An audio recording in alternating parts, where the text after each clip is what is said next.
Welcome to Making Memoir Magic, the podcast where we unlock the power of your story and guide you through the magical process of turning life experiences into memoirs that inspire and impact. I'm your host, Kerry Kriseman, a memoir mentor and storytelling champion, and I'm here to help you find the courage to embrace your unique story and share it with the world.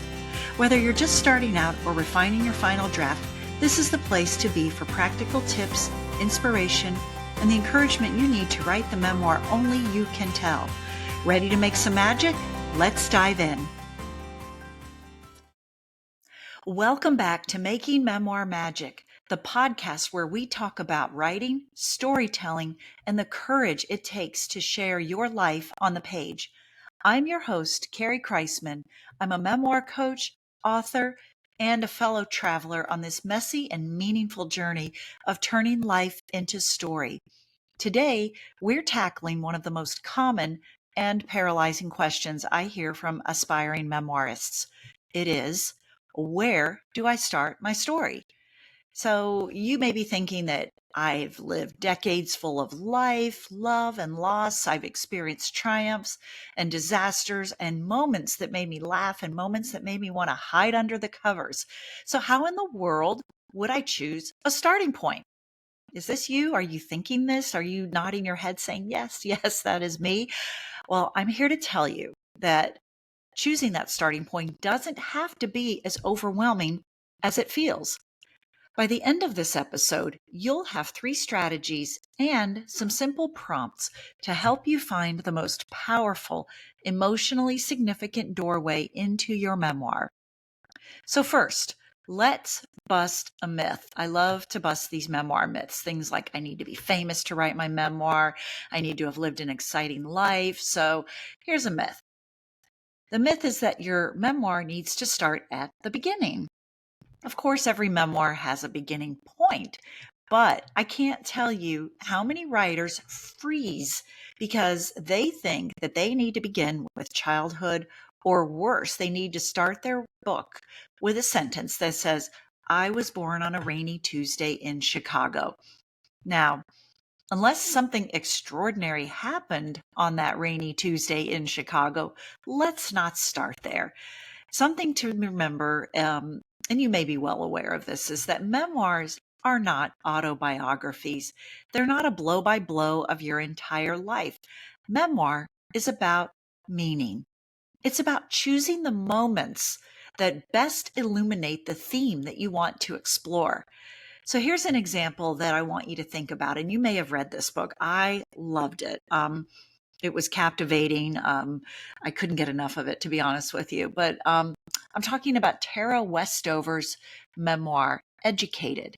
Now, she doesn't begin by telling us that she was born in Idaho. She drops us straight into a scene where her father is preparing for the end of the world. That could be called an inciting moment, if you've ever heard of that. Inciting. What is inciting? The action. In one moment, we understand her family's worldview. Okay, she didn't take pages or paragraphs to talk about the history of her family and her upbringing until that point. She put us there on the page, in the moment, in her world. We understood the stakes of her childhood and the tension that she would be wrestling with throughout the rest of the book. So let's take the pressure off. You do not need to start at birth, but you do need to start with a spark. So what do I mean by a spark? The spark of your memoir or your story is the moment that still vibrates inside of you. It's a scene that refuses to stay quiet. It's a memory that makes your heart race, your throat tighten, or your eyes well up. It conjures that emotion that's often buried deep down. Even now, it's something that you can just go back to that place in time and everything flows from there. So that spark is magnetic for your reader. Why? It's because memoirs aren't about listing facts. They're about making readers feel what you felt.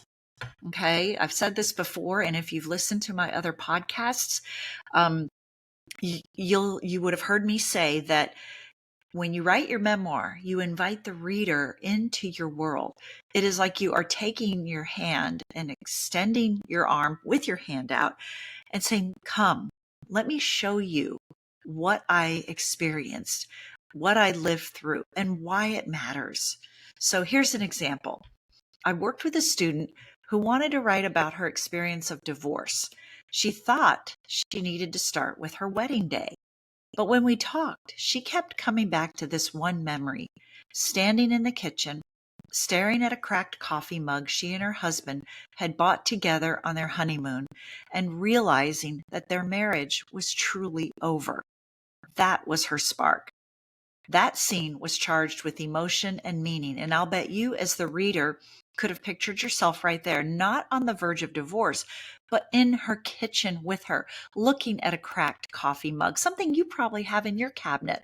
I know I have a lot of them because I hold on to the ones that have meaning, whether I bought them on a trip or one of my kids gave them to me.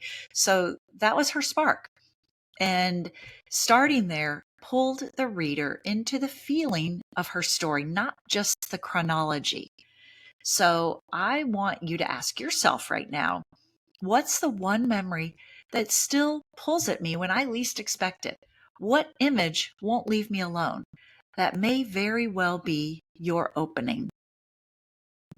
The second strategy is to anchor your memoir in a turning point. Memoirs are stories of transformation. They show us how you changed, what you endured, what you learned. So, starting at a pivotal moment like a before and an after immediately signals to the reader that something important is happening here. Maybe it's the day you got a diagnosis, or the first time you realized you weren't safe, the conversation that ended a relationship, or even something smaller, the bus ride that made you finally decide to apply for grad school, or the phone call that shifted the way you saw yourself forever. So here's a quick exercise that I want you to try.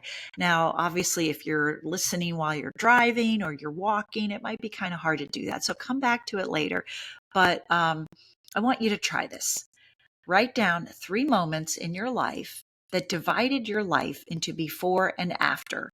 Circle the one that still feels alive in your body. That's a powerful candidate for your starting point. So when Cheryl Strayed wrote Wild, she could have started with her mother's death, or her childhood, or her struggles with addiction. But she begins with herself on the Pacific Crest Trail, losing her hiking boot off a cliff.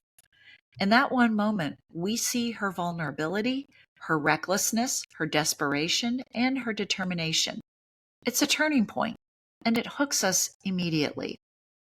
Now, I know some of you are listening and thinking, I still don't know where to start. My memories are all tangled. I want to tell you that's okay.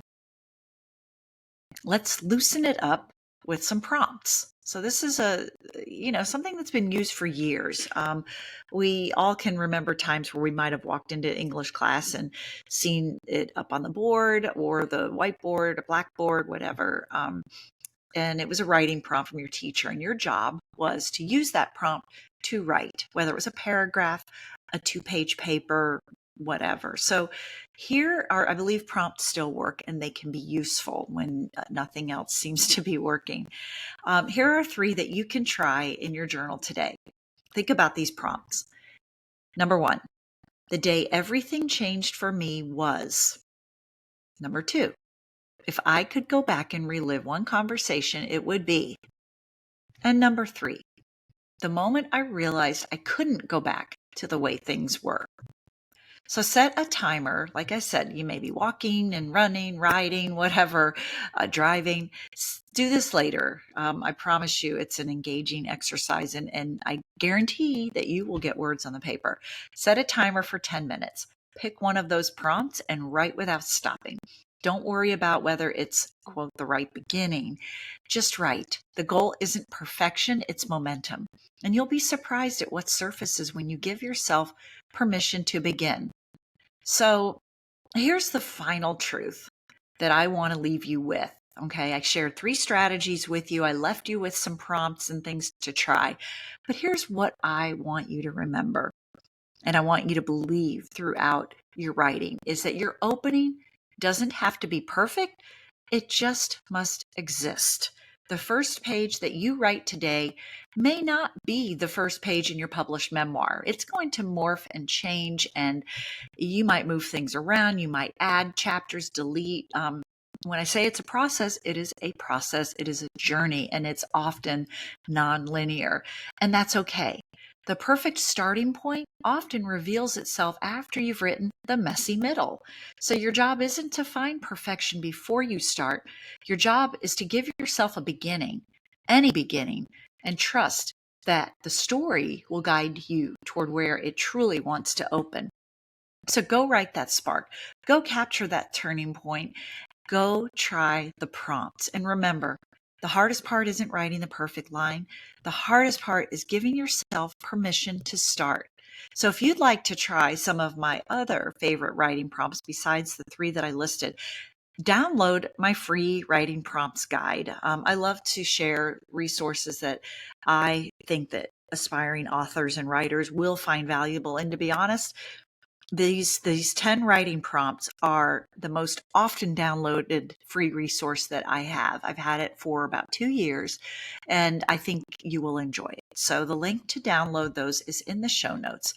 And I want to thank you for listening to Making Memoir Magic. If you found this episode helpful, please share it with a friend who could be wrestling with their story.